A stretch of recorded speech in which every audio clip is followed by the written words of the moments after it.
It'll be Ruben Sellers leading us out at Stamford Bridge, with an opposition who spent over 500 million on players this year.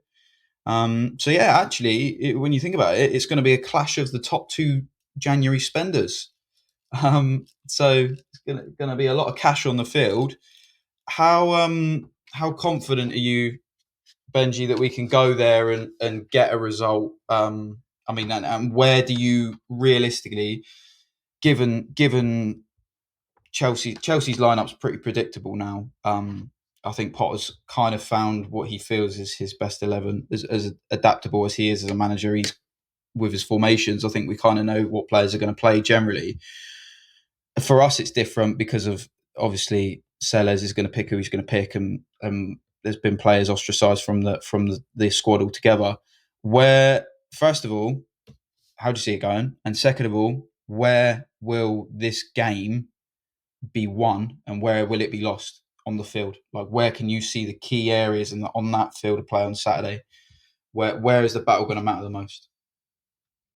Well, it's hard to be immensely confident. I mean, when a team has lost 9 of their last 10 Premier League games, it's hard to be convinced that the next one at Stamford Bridge is going to be the one that really changes things. I guess for optimism's sake, I think Chelsea have won like one of their last 9 in all competitions or something disastrous for a club like Chelsea, and they can't seem to buy a goal at the moment. So I think the route to winning is actually pretty simple. You have to keep the game tight.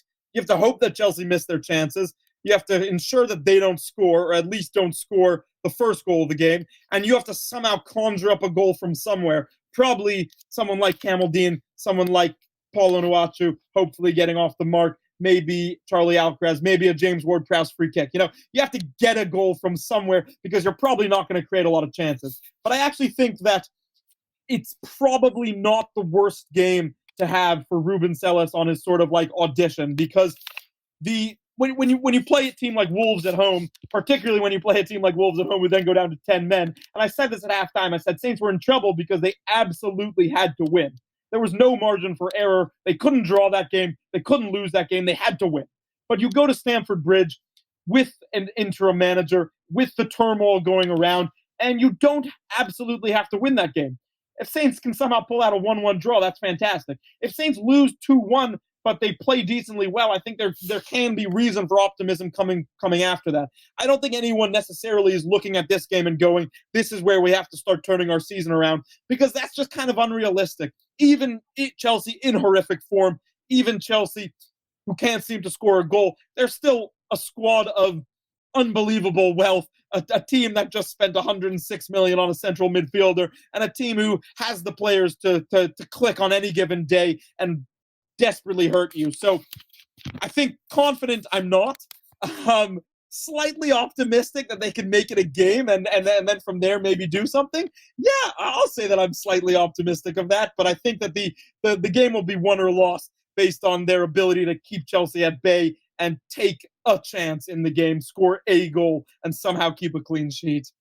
Yeah, yeah. I'm not overly confident on the clean sheet, but yeah, I don't know. There is an air of optimism. I think whenever something is brand new, you don't know what to expect. So anything's a bonus, right? And I do agree, it's a bit of a free hit. Like Nathan Jones said, he never counted that game against Liverpool, did he? If he won it, sure shit, he'd be counting it, but he didn't, so it doesn't really matter.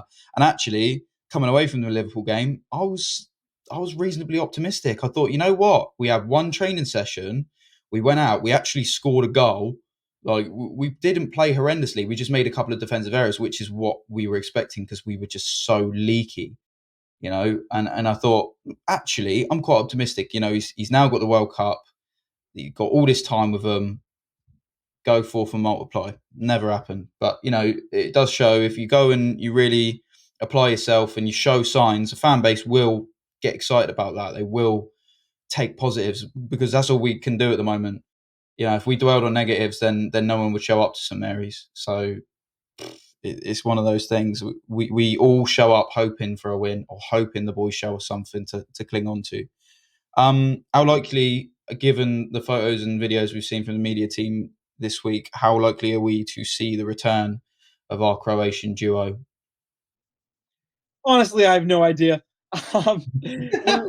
We're speaking with Ruben Sellis tomorrow at 1 p.m., and I'm sure that that'll be a question that comes up. I mean, it is interesting because Ruben Sellis was kind of pushed down the coaching pecking order when Nathan Jones come in. He brought in his own staff, and Yeah. Ruben Sellis didn't seem remotely as involved as he was previously. So that does lead you to wonder if the issues that Nathan Jones had with players hopefully aren't Sellis's issues as well, or the disagreements that you have to assume Nathan Jones had with players in the background shouldn't be Mm. Sellis's fight. So every player should be given a somewhat of a fresh start, and you'd hope that that applies to them too as well. But it's definitely a question that we'll ask tomorrow. I mean, Southampton are I think for any manager, they're in a tricky position where they've got 29 players in the squad, not counting Tino Livramento, and the vast majority of them haven't proven that they deserve regular opportunities. So I can see how a manager can be in a position of constantly wanting to change the team because you've got this massive squad of options,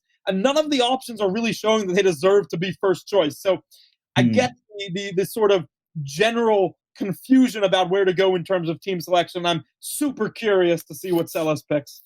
Yeah, I am as well. Something you said there sparked a little sort of. Oh, I remember. He did Jones always when he was in the dugout, in his technical area, always cut a pretty isolated figure. And when he did have someone come over his shoulder, it seemed to be Cohen. Generally, he'd come up and he'd have his little board and they'd talk. It never really seemed to be Ruben Sellers, but when was it Everton we beat, and he sort of went and grabbed Ruben Sellers' face and was like screaming at him. That's confusing because, like you say, he wasn't really all that involved, was he? It was mainly Chris Cohen and Alan Sheehan who was his main men, his confidants, as it were. But for that one specifically, he made a beeline for Ruben Sellers, grabbed him, and celebrated with him and him alone.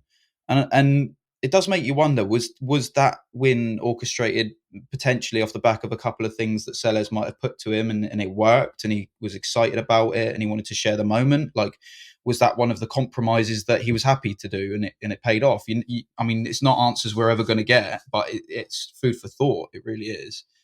And yeah, I don't know. I mean, there's a constant flow um, of talk out the club saying that the players love him, the players love him, the players love him. I again, like you, I don't feel like a manager should particularly be loved all the time. It's like a parent, and players are like kids. Adam Blackmore said it. Players are like children. You don't overly love them. You don't overly hate them. You don't give them loads of complicated things to do.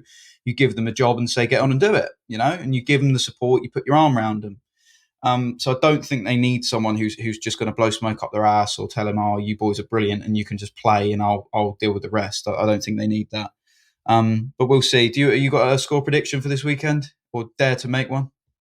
I'm going to go 2-1 Chelsea, but Nah, it's optimism's not. You're not that optimistic, then. no, my optimism ends when it comes to the prediction.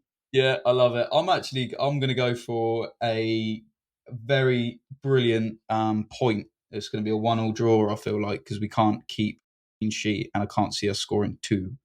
Because when they concede one, generally Potter does tighten them up. So I think, yeah, we'll probably I'll take a 1-1 anyway, any day of the week.